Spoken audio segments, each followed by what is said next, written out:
This week on the Grand Theory podcast. That question, Yeah, but I listen, think, listen. If you can afford to lose that kind of money, do it. But think about that: 42-1, and he bet 10,000. He made a killing. You know, you ever happy? You got this kid knocked you out, broke your jaw. You're happy. What you happy about? You know. So I see. All right. We are back in the building with another episode of the Grind Theory Talk Show with Tequila and Ori. Notice I said talk show and not podcast. We getting better now. We changing things up. But we back with a new episode. First things first, before we start, you know we always got to do one thing first. We got to make sure we give thanks to the big man upstairs, because without him, we wouldn't be here in the first place. Just bringing us and taking us to and from work to get here safely. For our guests, allowing them to get here safely. For our guests abroad as well, getting to be here and be here safely as well. So, just want to give God thanks before we start anything. And then, with that being said, so just a recap from last week's episode. Last week's episode, we had Josh Hunter on, and that was a super dope episode. We had Josh, he talked about his theory of the grind, and he really bet on himself, asking his parents to give him some time so that he can put all into his music grind, which he did and is being successful right now, and is actually about to go and perform at the main stage at Calgary Stampede. Really, really emphasize on God in the end too as well, and how important he is to his grind. That was a dope episode. But today we got a juicy episode. It's going to be a little bit of a first, because it's the first time that we're going to be interviewing two people at the same time that are not related. Before we had the Medalist brothers, all three brothers, they're related.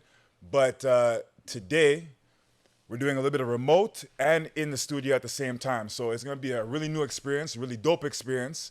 And we got some living legends and future legends in the building. So, without further ado, I'm going to introduce what we got cooking today. So, our first guest today, like I said, is a living legend. He is a former professional boxer. Goes by the alias Action, because he was about that action. So, this boxer, he started his career as an amateur, going 206 fights with only 9 losses. You know how many people he had to beat up to get to 206 before with 9 losses? But, so not only that, but not only that, he is a 2-time world champion in 2 different weight classes. He won his first world champion, his WBO light middleweight champion in 1988. And he defended it 6 times until 1993, when he gave it up to then campaign to 4 losses. His amateur campaign was 4 losses, sorry. And in 1993, he fought for the WBA middleweight championship title belt. He is 2-time world champion, 2 different weight classes. And not only that, he managed to one of the few that transcended his career after boxing into coaching. He has gone on to coach over 12 champions. 12. He is known as the trainer of champions. He is also the trainer of one of the best, if not the best, female boxer in the world right now, Claressa Shields. Without further ado, we'd love to introduce John David Action Jackson. Hello. Coach. Thank you for having me. I appreciate being on Grind Theory. Yes, sir. Experience for me, but it sounds like it's the place to be. Yes, sir. It's the place to be. Now, just give us 1 sec. We're going to introduce the future legend in the building as well now. So, this future legend that's also in the building here, there's a few future legends in the building, but this one in particular, Edmonton born, professional boxer. He is Edmonton born, but he also got a little bit of Caribbean spice in him, you know? Little Bajan, little Trinidad in him, you know? Little Bajan, little Trini. He is very accomplished as well. 4-time Alberta provincial champion. He is a 2019 Caribbean champion. He is a Winter Olympics gold medalist, 4 times Golden Glove champion. He is also the 3-time Barbados champion. He debuted in his professional career in 2021, fighting his first fight in Davenport, Ohio, and he is right now currently 3-0 with 3 KOs, 3 nights. People going to sleep. So, without further ado, the man that goes by Hollywood, Paige Suchit in the building. What you saying, fam? Yes, sir. Yes, sir. Yes, sir. Man. Yes, sir. So it's great to have both you, Paige, and Coach John in the building. And let's get started. So, That was a crazy introduction, bro. That was crazy. thank you. Wow, you did your research. I did, man. I did. I don't even know my accolades like that, fam. Like if someone's like, yo, well, how many times did you win provincials? I'm gonna be like, yo, I don't even know, man. Too many times, like, you know. Hey, I man. can't tell you. Hey, man. The 4 times, that's big, man. That's I not. feel like it was more than 4 times, man. It's, But who knows? Who knows? Who knows? who knows, yo? Well, lot of let's get started, man. So Coach, I'm gonna start out with you here. I want you to take us back. Like I was saying a little bit, mentioning earlier. Yeah. I was doing some research on you guys here, and I was trying to find out kind of the early beginnings of Action Jackson. You know, like where did it all start? So can you take us back to the beginning? Where were you born, and tell us a little bit about how you grew up? Coach, could you just briefly run No us through that? Yeah. Sorry about that. Yeah, you ready? Yes, sir. Yes, sir. Yes, sir. I'm ready now. Yeah. So I'm born and raised in Denver, Colorado. Yes. And at the age of 6, my mother and father got divorced, so I went with my dad, which is cool because you think about it. My mother's Mexican, my father's black. In the 60s, she knew that me living with her wasn't going to pan out. Then it was better that I go live with my father. So I went with my dad, and we moved to, of all places, Salt Lake City, Utah. So I went from Salt Lake City to Ogden, Utah. We moved there, and then one day a friend of mine, we were going to a recreational center to play basketball. But in order to get to the basketball part of the gymnasium, you had to go to the boxing gym. And my friend said, hey, man, let's try this and see what happens. So he got in the ring with some guy and beat the crap out of him. On the other hand, I get in the ring with this guy and he beats the hell out of me. And I loved it. So I went home and told my dad, I was boxing today, I had a bloody nose. And he said, well, let's go walk back down to the recreational center. And he talked to the coach and told the coach, in order for me to get back in the ring, he had to teach me how to properly box. So 6 months before I got back in the ring, and then my first amateur fight, I fight the guy that beat the crap out of me in a sparring session. And I won the Utah State Golden Gloves. And we moved from Utah to Seattle, Washington.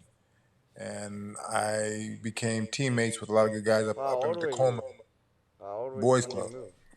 How old were you, Coach, at that time?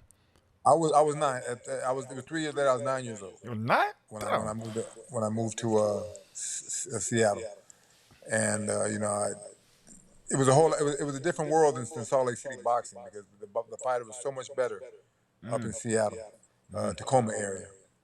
A lot of my teammates were, like I say, Sugar Ray Seals. He won a '72 Olympic gold medal. Leo Randolph, he won the '76 Olympic gold medal. A couple of my friends became world champions. Johnny Bumpus, Rocky Lockers, they became world champions. And they moved to Philadelphia. So when I turned pro, I figured the best thing for me was to move to Philadelphia myself and be under the tutelage of Georgie Benton, who was a great trainer. He was a good fighter himself. Never won a world title, but a hell of a fighter. And his teachings were great. And so I figured that'd be the best place for me to hone my skills as a professional. Sorry, Coach. Georgie was a great guy. Sorry, Coach. 1 second. Was George? I was looking at George Benton, and is it true that he got shot in his spine? He got shot, and there was a bullet lodged in his spine. He got shot. I don't think he got shot through the spine, but I think it went back in that area. I think he got shot in the stomach, but it went back to the spine area. And I heard they couldn't get the bullet out, so it was there for the rest of his life. And that pretty much ended his boxing career prematurely. Yeah, because it was more towards the end of his career anyway. So yeah, when that happened, it was best for him not to fight again because you never know what's going to happen. Okay. With that bullet being lodged in his body like that. Okay. So that was an unfortunate thing for him. Okay. So continue. Sorry, continue. Yeah. So at my amateur career, I had a lot of fights. I won numerous titles, and in 1984, I had beaten the Olympic gold medal winner he was from the United States. I beat him in a tournament a couple times, but when we fought in the at a tournament to qualify for the Olympic trials, he won a 3-2 split decision.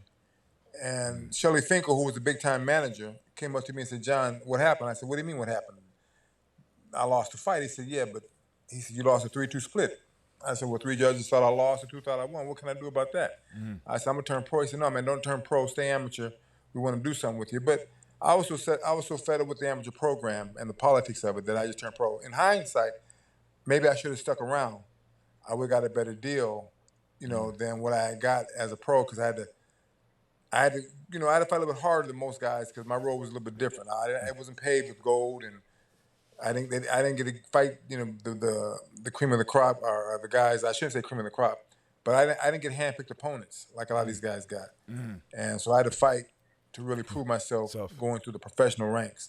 So, but that was okay because by the time I got to my first world title shot, I was ready for what came my way, and that so I beat a guy named Lupe Aquino. He was a former WBC junior middleweight champion, so I beat him for the vacant WBO junior middleweight title. And I defended it 6 times. It was nice because I went all over the world defending my title. And then in 1993, I fought Reggie Johnson for the WBA middleweight championship. And he and I fought. We fought in all places. We fought in Buenos Aires, Argentina. So you figure that 2 Americans fighting overseas, but the promoter that won the purse bid, he was from Argentina. So that's why the fight was held in Argentina. And Reggie was a favorite to win it, but I knew that I could beat Reggie. Very good fighter, but I just knew I could beat him. And my mindset was, there was no way I was going to lose this fight because once I gave up my junior middleweight title, now I had no leverage. But once I won the middleweight belt, once you have a belt, you have leverage to be able to do the things you want to do in boxing. Unfortunately for me, they stripped me of my title, my middleweight title, before I had a chance to defend it, because I took a non-title fight. And they said I wasn't supposed to, but there's no rule in the rule book that says you can't have a non-title fight. And so they just made the rule, not non-title fight being just like a fight that was just out, like not. Like a tune-up fight. You're fighting a guy with lesser talent just to stay, sharp. Okay. And, they said that they said that they didn't give me their blessings. How much did you get paid for that one? How much How much you get paid for that one? For which one? For the non-title fight? For the tune-up one, yeah. Yeah, I got about $10,000. Well, no big money. About $10,000. But I needed that fight because I hadn't fought in over a year. So when I was gonna fight Reggie, I needed a tune-up, so I just took that fight. Just to tune myself up. But it was it wasn't a big payday for me, and so it hurt in the end because now I lost my title. Did you ever bet on yourself as a pro? That's a great question. Nah. Well, I never fought in Vegas, so I didn't get that chance. And then, bookies, like now you can find a bookie anywhere. You go online and find a bookie. But now, back then it wasn't that just right there, out where you can just get it done by anybody. So I never got that chance. I would have now if I could. Crazy. That's when you're like betting on yourself though. It's like you're going all in no matter what. Like it's all on you. It's all on you. It's all on you. If you lose that money, now you lost a whole lot. It depends on. It also depends on what the betting odds are. Think about this. When Buster Douglas knocked out Mike Tyson, he was a 42-1 underdog. Damn. So a friend of mine came and said, "John, what should I bet on this fight?" I said, "I don't know what you're gonna bet, but bet." I said, "Bet on Buster." It was 42-1, so he bet 10,000. Why didn't you bet? Because I didn't think Bush was going to do it. I see, But that's a good bet. fell into But bet. that's- Yeah, but listen, if you can afford to lose that kind of money, do it. But think about that: 42-1, and he bet 10,000. He made a killing. Yeah. He didn't. I didn't see any of that money, even though I told him who to bet on. But no, if you can afford to bet that kind of money and it's not going to hurt you, take a shot. Especially back then. He was balling. That's He's big balling. money. Next time you saw John, he was broke though. Next, Yo, John, I need 10,000. I need to bet again. Who should I bet on tonight? So, Coach, I got a question for you here, man. So I want to know why Paige. Why Paige? What do you see in Paige that really draws you to him as a fighter? Nothing. That's a messing good with you. question. I actually No. wanna know, too. Paige is he's not a freak of nature, but he's different. Think about it. Here's a kid, 5'11", 115 pounds. He's built like Tommy Hearns. Thomas Hearns was when he was a welterweight. He's a big tall guy. He has a great reach. Very good boxer. Now what he has to do now is take that and start knocking these cats out real nice. I mean, his first opponent, man, he broke his jaw. I did hear that. And beat him up. That's called bad you enough after right him. there. But now he has to make a statement to these people. Let them know he's the boss. And so he start fighting these guys now. Got to get these cats out of there. Paige is a hell of a boxer, man. He's got good boxing skills. He listens. He's not one of those guys that thinks he knows everything. He's willing to try different things. We haven't really even so far we just scratched the surface. As the fights get bigger and better for him, then we'll do different things. Because I'll start breaking down his opponents for him systematically, and then we'll start taking them. So he's only scratched the surface. You haven't even seen the best of this kid yet. The best is yet to come because he's a hell of a prospect, and he knows how to box. And if you look at his division, there's not too many guys out there in his division that can really even deal with his boxing skills. That's what I believe. He's a hell of a talent. Yeah, He's mismatch. just talking about the skills, not even the mismatch. Just the boxing. Yeah. Let alone about the mismatch. Mismatch. That's just bad look on them, man. I mean, think about it. His first opponent. This guy was talking all kind of trash, and Paige broke his jaw. Not too many guys get your jaw broken, and you're breaking somebody's jaw in your professional debut. So he made a statement right there. I felt bad for his opponent, but that's the game. That's the game. I think so. Paige, you gotta tell me that story about your first fight, man. Because I think as I was listening to that podcast, that guy, yeah, tell me about that. So honestly, after the fight, I didn't even know I broke his jaw. We go and then I don't know. He just comes to me after, in the back room, and then he's like, "Yo," he comes up to me. He's like, "Yo." He's like, "Yo, you broke my jaw." He's like all excited. I'm like, "What?" Like, yo, why are you so happy now? He's like, "Yo, you broke my jaw." He's like, "You're a good fighter." I'm like, "Yeah." He's like, "Yo, someone said you guys were giving me a ride home." He's like, "You think you can give me a ride to the hospital?" I'm like, So you give him a ride? I'm like, God damn. So, I was like, I don't know if we could give you a ride to the hospital, but we did agree, because beforehand we agreed on giving him a ride back to his hotel or something like that. I don't because I wasn't going to be in the car, so I didn't really care. I'm like, I'm not driving with this guy, So I was like, yeah, we'll give you a ride back home. So John can tell you the ride back home from there. So John, Coach, you were in there for the ride back home. Yeah, man. This guy, he just told the sad story, about his life, and I told him actually, your story's a testimonial because you've been through a lot of crap, drugs and all these different things you've done, and you're still here. I said you need to tell the kids, to stay off the drugs because you're a prime example. You ever happy? You got this kid knocked you out, broke your jaw. You're happy. What you happy about? So I said you're a prime example, man. Go tell the kids about stay off drugs because you're living proof. Stay off the drugs, man. He wanted a rematch after. Oh yeah? He messaged me talking about a rematch. I'm like, nah, bro. buddy, you're not serious. You know what I'm saying? Not ready. His jaw's probably not even healed properly. With that American healthcare, fam, he can't afford to fix that properly. That thing healed on its own. And so speaking of that, actually, what's the process when you get into a fight and you're banged up? What happens right after the fight? Like, what happens? Right, before the fight, you should make sure that the promoter has insurance. That's the first thing you should, because most promoters, before they put on a show, they have to be insured because those type of things unfortunately happen sometimes. Okay. So for this kid here, what he should have done was went right to the promoter and say, hey, listen, you guys take care of me because some of the money, that's what's going towards. The fees that we pay out, like boxer's license, trainer's license, all that covers all that for you. Okay. And so this kid, I don't know why he didn't do it, but he went to the promoter and said, hey man, my jaw's jacked up. Let's go to the hospital. He kind of ride with us back to hotel to go to the airport. He went to the matchmaker instead. Oh, he went to a different guy, some guy called the matchmaker, not even the matchmaker of the event, a different matchmaker. And like, if the matchmaker is like, oh, he gives him a couple pills, he's like, you'll be all good. And it was crazy, man. It was crazy.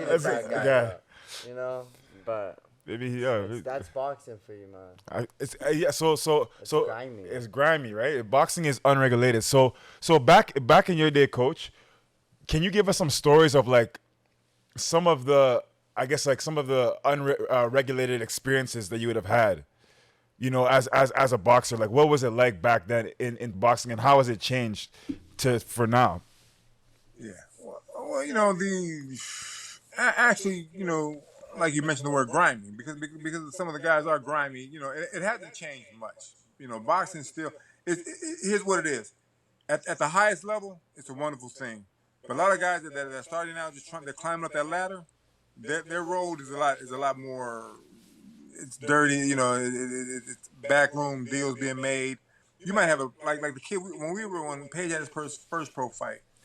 The guy that was the matchmaker, he was like double dipping. He might, the promoter's paying him to be the matchmaker, but he might go to the fight and say, "I'll get you on the card if you give me X amount of dollars on the side."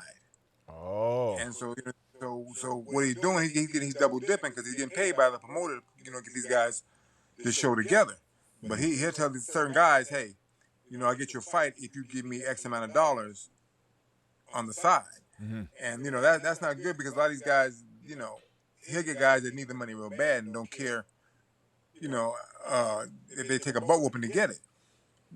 So at the smallest level is a lot of dirt that goes on because a lot of people don't see how grimy these guys are, these matchmakers are that make these fights. Mm-hmm. Because they'll get a guy, fresh out of jail one day and fought in 3 or 4 years and put him in a card and get his brains beat out for a couple $1,000s. And if you really need the money bad, you'll take it. Yeah. So at the lowest level of boxing, it's not the best place you want to be because a lot of bad things happen with these fighters, unfortunately. So is there like a way to navigate that? Like, how would you navigate that? Like, even for Paige now, like how would he navigate that as he's going through his boxing career? Well, you have to be smart about it and just look at the landscape that you're on. Paige is blessed to have guys that care about him and they want to make sure that he gets the best opportunity to become world champion. His dad wants to see him, realize his dream and becoming champion. And that's part of where I come in also because since I know the game, I know who not to deal with and where not to to put him. But on the flip side of that, Paige is better than I know he has the confidence within him, but he doesn't realize how good he can truly be, especially at the division that he's at right now. Those weights, from 115, 118, 122. He can run through those divisions, and I'm not trying to, blow his head up. I'm just being honest. With his skill level, as time goes on, he will dominate those divisions so much that most guys probably won't want to fight him. Let's go. Yes, sir. Okay. Sorry. So, it's a lot of little technical difficulties, but this is what the podcast. This is what the talk show is about. It's about overcoming these struggles and obstacles. Getting 1% better. Actually, so I wanted to dive into. This is a question I'm going to ask to you and Paige. Yeah. In your career, especially defending your title and in your journey in your career, what was some of the most difficult struggles and obstacles that you faced, how did you overcome them, and what did you kind of learn from it? And how did it propel you in your career? Yeah, the most difficult part for me, believe it or not, was I was too good for my own good. A lot, and I wouldn't, back when I was champion, I wouldn't sign with any of the major promoters, Bob Arum, Don King, Lou Duva, different promoters, because I didn't trust any of them. And that was my downfall, because since I didn't have the top promoters backing me, I didn't get on the major shows. So I would take fights over in England, and I had a fight over in Australia, but it got canceled at the last minute. The guy got into an accident. So for me, I didn't get the glamour of being on Showtime or HBO because I wasn't with those promoters. You could have been on Showtime and HBO, huh? But yeah, but I wouldn't sign with those. But listen, them cats with King and Aaron. Do you have any Don King stories? They were the worst. Yes, Don King stories. Yeah. Coach, you have any Don King stories? Well, Don. When I got stripped of my middleweight title because of Don King, by the way. He wanted, I wouldn't sign with him. So what he did was he had me stripped. Oh. Don has that kind of influence. Back then he did. He had the money and the influence. And those guys would do whatever he asked them to do. And since I wouldn't sign with him, he had me stripped of my middleweight title. Oh, dang. How much was he trying to sign you for? Well, he went. The thing was, here's what Don would. See, Don wouldn't come to me directly. Don would always send somebody to me to talk. I didn't want to talk to him. I wanted to Don. I said, listen, just tell Don, just tell me where to meet him, and I'll meet him. So, one time when I finally did meet with Don, I went to Las Vegas, and so I went to Don's house in Las Vegas. So I go there, but I don't go alone. I got two guys with me. So when Don opens the door, he says, he sees me, he says hi, give me this big bullcrap that he says. And then he says, who are these two guys? I said, well, here's the thing. If you don't do what you say you're going to do, you're going to see these two guys here. I had them open up their jackets, and they were fully loaded. And they said, if they don't go the way they're supposed to, all this going to end today, because I've read your book, and I've heard your stories. I'm not going to go the same way you treat these guys. I brought two gangsters with me. I told you, coach, is about that action. Action Jackson. Don wasn't ready for that because it was early morning when he walked in. He was unprepared. He had anybody with him. So I made Don write me a 3-page contract, handwritten. I didn't want that because he gave you a big old book about this thick of a contract. I had to write me a 3-page contract. And me and Don got along well because he saw that. Sometimes in boxing you have to do certain things to make people understand you and where you're coming from. And one thing about me, I'm a nice, quiet guy. You look at me and say, this guy's a pushover. But that's not the case. And so I brought some guys with me just in case things jumped off. I'm ready. It's gonna go my way and we're gonna get out of there quickly. But Don was cool. Don said, who are these guys? And I told him what they're there for. And he was cool with that. What else could he say? Let's do the thing and get over with and let's go. And we worked the deal out. It was favorable for me. Okay. You didn't pull up on him the second time. Why not? Well, listen.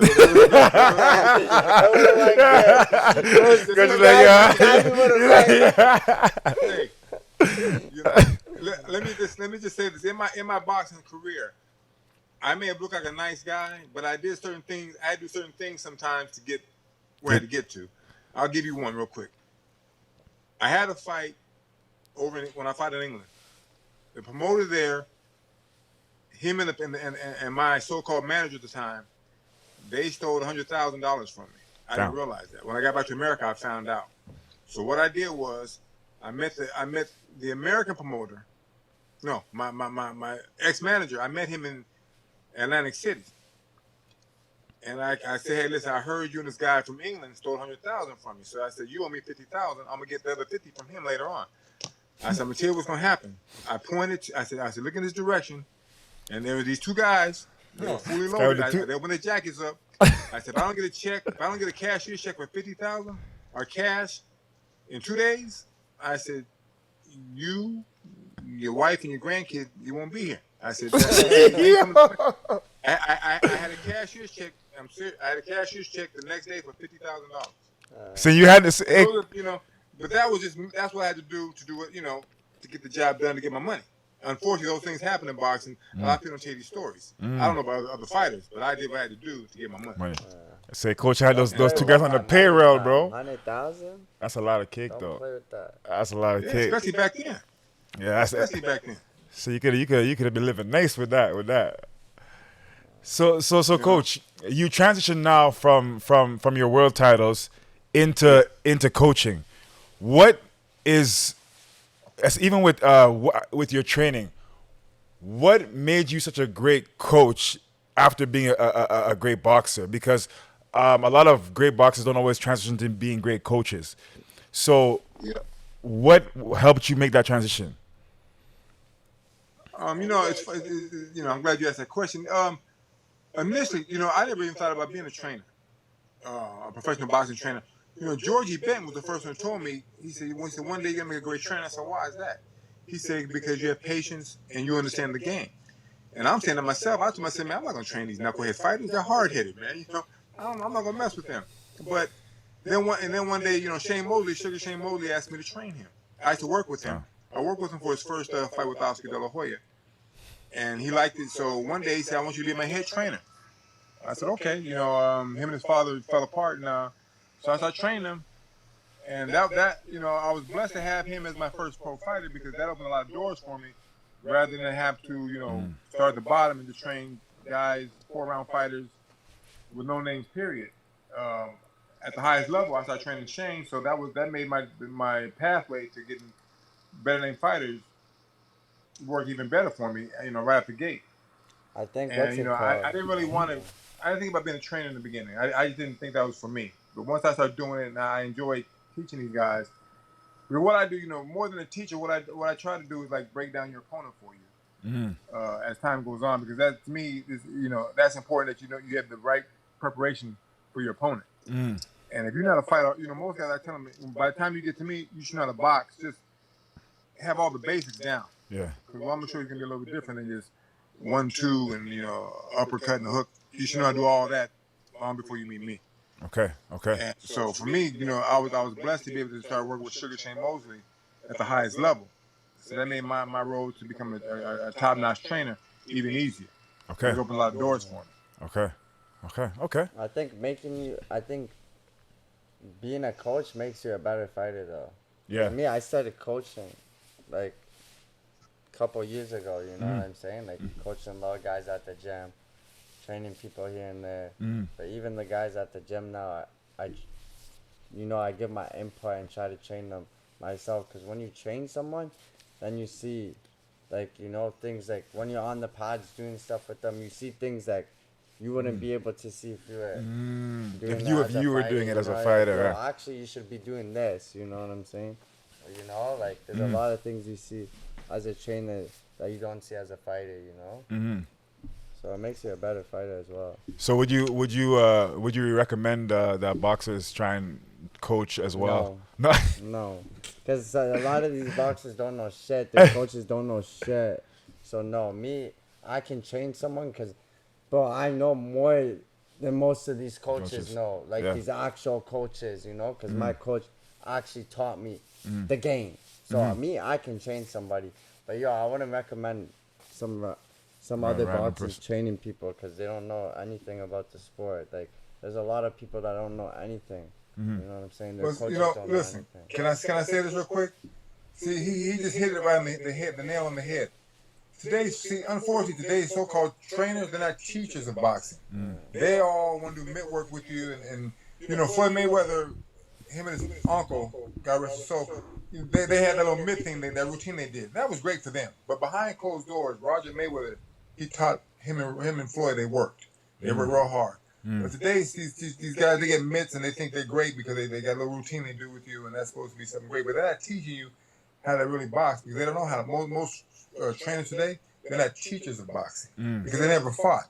So if you never fought, you can't teach me what it's like to get in the mouth and come back and retaliate. And either bob and weave or slip or duck or parry a shot because you never been down that road. So say it's round 6, and I'm cut of both eyes and my nose is broken. What are you gonna tell me to do? So if you never experienced any of that in your lifetime, how are you gonna tell me how to Face is so. beat the guy up? You can't. And so, like you said, that's the beautiful thing he said. Most guys today aren't taught. They never fought in their lives, but they want to teach you how to be a fighter. They're gonna get you killed because they don't know what it's like to get punched in the mouth or get punched in the stomach. Now you gotta come back and withstand all that and be able to come back and hurt your opponent. Most guys don't know what that's like. But they want to teach you how to fight, man. Put the gloves on and show me how you fight. Right. Okay. You know? Okay. And that's okay. Okay. So actually, a question about getting into the ring, both you and Paige. I think Paige. I was listening to Paige's podcast, and he on the podcast, and he mentioned it. He said, when you get into the ring, into the fight, right? You don't want to be tense. You want to be relaxed. But how do you like relax, but still be ready to go at the same time? I mean, everybody's different. You know what I mean? For me, like, bro, I like to fight. You know what I mean? Like, I enjoy boxing. This is like, it's fun to me. So when I'm getting in there, it's fun. You know. You're So loose. I'm not really, cause I like to do it. Like, I want to be there. I want to punch. I want to see how good you are. I want to see how far you can push me. So it's fun. Like, if you look at it that way, you won't really get nervous. But like, a lot of guys, like, their first fight, they're nervous because they're thinking too much. You know what I'm saying? They're overthinking. They're like, what if I win? What if this? Like, like, bro, you joined boxing because it was fun. You know what I mean? Like, I just go in there and have fun. Like, I like to fight, so it's just fun to me. That's how I deal with it. I don't know how these other people deal with it. Okay. And You have to you have to be able to when you're a fighter, if you don't have an experience, then you're lost, because you have to be able to know when you get in the ring, what boxing is all about. And if you don't know what it's all about, then you're afraid, because you don't know if you get hit, how it's going to feel. And I had a fighter named Brian Jennings, heavyweight. He fought for the world's title. But Brian's biggest problem was he started fighting when he was 24 years old. So he never fought as an amateur. He never knew what that was like. So he never had that experience before. So he'd always question himself when he would fight. That's crazy. And I tell him, I said, you're a hell of a fighter. You're a good puncher, but your biggest problem is you're always second guessing yourself, because you never knew what it was to be a fighter from the time you're a little kid. So I tell most guys, if you can start boxing when you're young, that's the best thing you can do, because by the time you become 18 or 19, you turn pro 20 years old, you understand the game of boxing, and you're not afraid, and you're not second guessing yourself on what you should do. Most guys, they're asking themselves, can I do it? And what happens, if this happens or that? No, bump that. When that bell rings, go in there and whoop somebody's butt. And so what if I wanted to start boxing right now? It's too late for me, huh? No. How old are you? How old are you? I'm 27. Oh, yeah. It's too late? Yeah, it's too late, yeah.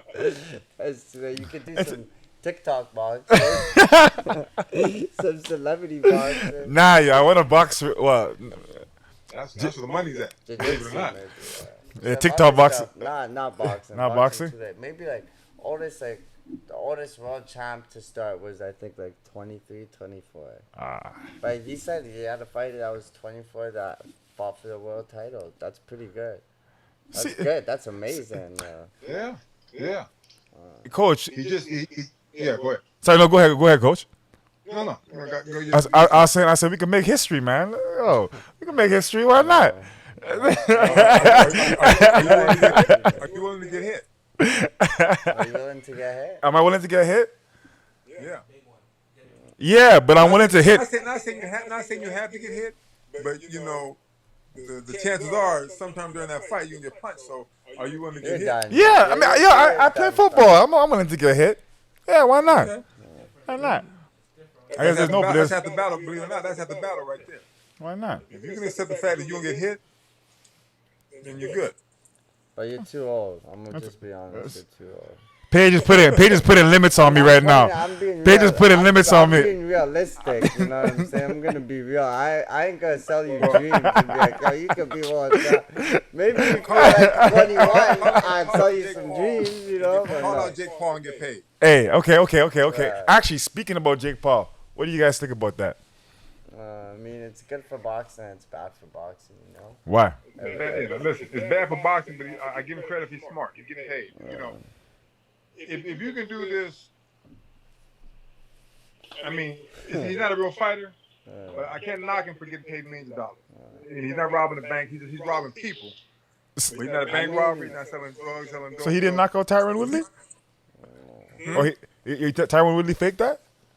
I don't know, bro. I don't know, Yeah, man. Jake Paul's weird, man. I don't know about this boxing thing for Jake Paul. But, yo, he's given a different look now. Like now he wants to help the fighters. So, you know, maybe he can impact the sport in a better way because he's kind of messed. He kind of messed it up. So You gotta fix it now. he needs to fix it, you know. He needs to But fix he it. brought more eyes to it. 100%. More people want to box now. You know what I'm saying? But like, as far as the TikTok thing goes, it's taking eyes off of real boxers. You know what I'm saying? Like, Yeah.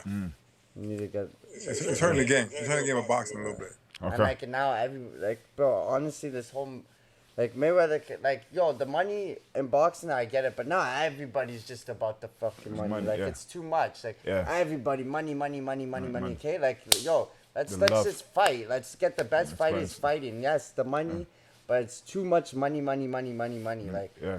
Bro, but I can't, like, I joined boxing to be the best. I want to fight the best, you know? To fight the best, now money's involved, and if someone doesn't get this, I can't fight the best. Like, it's getting ridiculous now, man. It's too much, bro. No, It's too much. I like that because that's something that you said. That you said that even in that podcast, you said that when you become world champion, you want to be able, you want to then fight all the best fighters. You want to know that you competed against the best and see where you stand against those guys. Yeah. Right? You had that mentality from the beginning. From the beginning, I wanted to fight the best, you know? I want to see how good I can, you know, become. Okay. Like, I want to fight the best, you know, challenge myself, you know what I'm I saying? love that. I'm not going to say I'm always going to win, but I want to be out here fighting the best, you know? Yeah, you want to know that you competed against the best, not against some. Like, I'm not here for the money, you know what I'm saying? That's not why I joined boxing. That's why it's annoying to me when everyone's just all about the money, you know? And Mayweather kind of made it about the money, and then everyone just kind of took it to the extreme, you know what I'm saying? I mean, Mayweather kind of took it to the extreme, you know what I'm saying? But like, a lot of these fighters need to chill with this money because they ain't making fights happen, you know what I'm saying? So hopefully when I become world champ, I can change it, you know what I'm saying? I know most of these boxers just want money, so when I become world champ, I'm gonna change that. You know, I'm fighting the best. that. Now I got the belt. Yeah. I can demand what I want. You know what I'm saying? I don't care about the money. You know what I'm saying? My family might care about the money, but I don't care about the money. You know? I love that. Actually, one thing I want to ask you, Paige, in particular, is how is it having your dad? Because that's something that I was actually telling your dad is like, I respect it so much that your dad is there with you in your corner pushing you. You know what I mean? Like that's a super dope bond to have with your dad pushing you towards your dream. You know what I mean? It's good to have a dad. Period.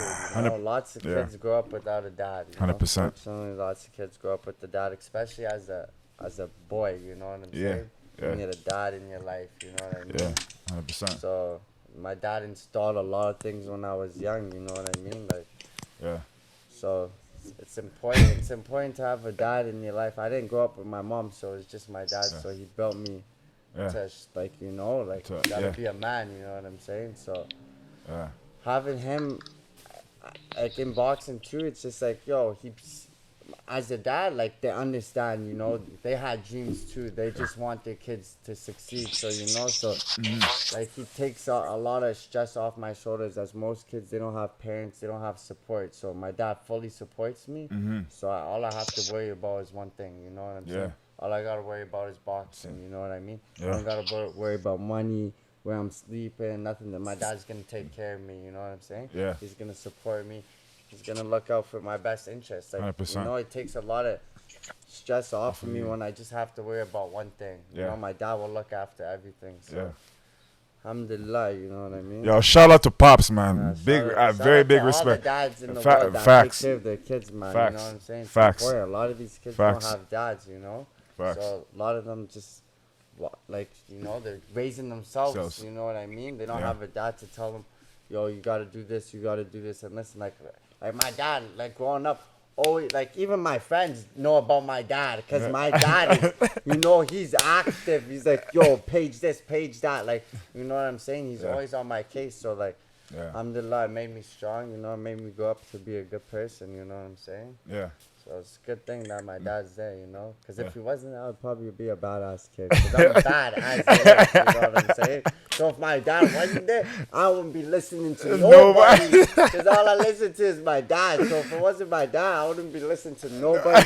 Do whatever I want. Nothing's going to stop me, you know? Facts. My dad stops me, you know? Yeah. I think about something. I'm going to do some dumb shit. Yeah. I think my dad's gonna kill me if I get caught. You know what I'm saying? Oh, I can't go to this party because my dad. You know what I'm saying? Yeah. I don't care about the cops, no one, but my dad. You know My dad will fuck me up. Everything I do is like, yo, my dad. You know? He's around the corner. He's waiting.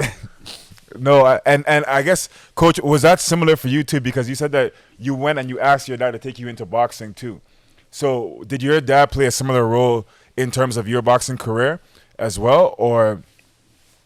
In the beginning, my dad played a big career in it. I didn't know my dad boxed until I was about like 15 or 16. Never told me he boxed in the Navy, but it was nothing. He didn't really go far with it, but everything I did in life, my father was always a part of it. You know, he always backed me in whatever I wanted to do. You know, when I tried football, he was part of that. When I tried basketball, whatever I did, he was there for me, and I love that because there's nothing he wouldn't do for me. And when boxing, he realized boxing was my thing.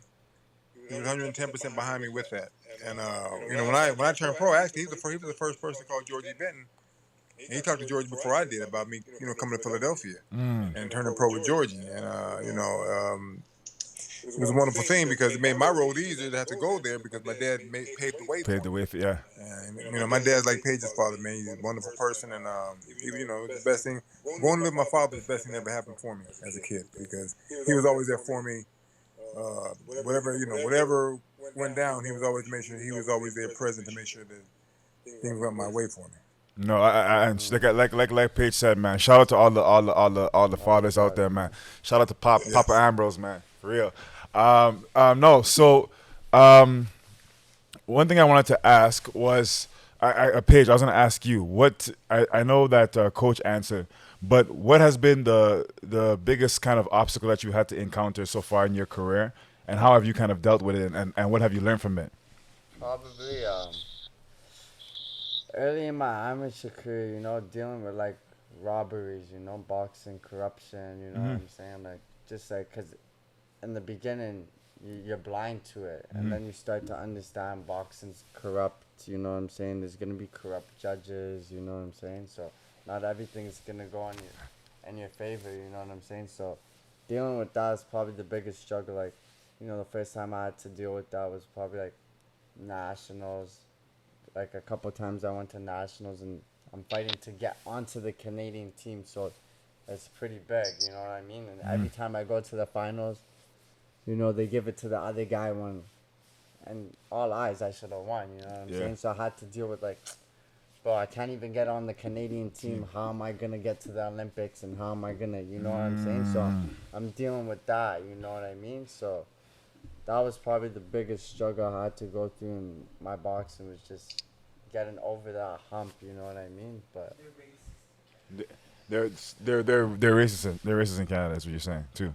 They're racist all over the world. Whatever, that's, Yes. So then, how did you counter that? Because like you can't, like when the judges is there and they're doing the scorecard. You can't really. This is why I joined boxing, because all you got to do is knock them out. You know what I'm saying? That's why I joined boxing. Like, you leave it in your hands. You know what I mean? Not the judge's hand, no one else. At the end of the day, if you knock everybody out, nothing can say anything to you. You're the champ. You're the man. Here's all the money.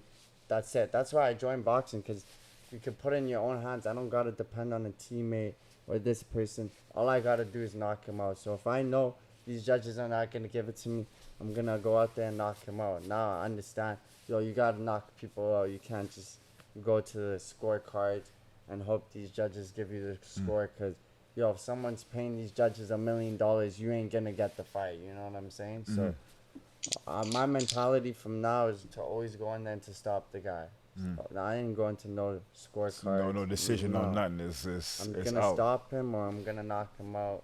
Something's going to happen. It's not going to go a full 12 rounds, No, I like that. I like that mentality. I'm telling you, none of my fights are going 12 rounds, man. someone's out of there, bro. We're dying. You know what I'm saying? I tell them I'm not putting nothing in the judge's hands no more. Like, it's either he dies in there or I die, but yo, it's bombs are being lit. You know, fireworks are cracking in there, man. We are going to war. War, man. War. Someone's dying. Someone's getting down. I think that's a mentality that you have to have. Like, I think mentality is absolutely key. Now, on top of that, how do you, okay, you're going into the ring, you're thinking like that, right? How do you stop yourself from being overly confident and underestimating your opponent? Well, that comes all with the experience. You already know, like, you know what I mean? Anything can happen in the ring. Anything can happen. So you just got to stay sharp. Like, you got to train your mind to stay sharp. Of course, you're coming confident, but you know, at the end of the day, all it takes is one punch to change it. So you always got to stay sharp. And listen to your coaches. Yo. That will help you win the fight, yo. Coach, what do you have to say to that one? No, listen. You know, you're in the ring with somebody. You might be overconfident, but if the guy hits you with a good shot, he's gonna put you right back in place. You're gonna say, oh, "Okay, let me get myself together." It's not gonna be that easy. Yeah. You know, so some guys, you know, they go into a fight overconfident. When they get hit, it's like, "Oh my, okay, I see what's happening here," and it puts them back in perspective, and they realize, "Okay, let me get down and really concentrate on this fight." Because you know, overconfidence, man, it gets you killed in fights sometimes. Because if you're overconfident, you might undertrain and not be fully prepared. So the best thing to do is stay humble, man, and just always be ready, because you never know who you're gonna fight, man. And one day you might fight a guy who's hungrier than you are to become world champion. So his life may have been a little bit harder than yours was growing up, and you know, a lot of guys are hungry. They want, you know, a lot of guys. You think about this, a lot of guys from overseas, these Eastern European countries, these guys are starving. So when they come to America, they're trying to kill you, man, because they're trying to get what you got, because they don't have that where they come from. So they're hungry, and they want to taste what you've been tasting most of your life. Because what people don't realize here in America, a lot of these kids, man, they're privileged. They're not starving. Yeah. You know, some are, Yeah. but a lot aren't. And those that aren't, man, they think they got it made. But when they fight somebody that's hungrier than they are, bro, they in trouble, because you gotta be hungry in this game to succeed. And you gotta have patience, and you gotta be humble, and you have to sacrifice. So you got to be disciplined. A lot of guys, those that aren't, they get beat up. Discipline is. I think discipline is key to everything that you do in life. I think if you're not disciplined, you won't make it anywhere. Right. Like And anywhere. Yes. Like anything, even a job, like anything, job, craft, anything. You have to have discipline, and it's not easy. It's not only discipline, but you have to stay consistent. Like when you can't just you can't train one day on Monday and then train on Friday. Like you're not gonna be able to compete like that. You gotta train every day. And so, how do you train when it's hard? Like, because I know you're not always like, you can't always be motivated to go to the gym and get up early and do 3, 4, 5 workouts. So what keeps you going? I'm always motivated.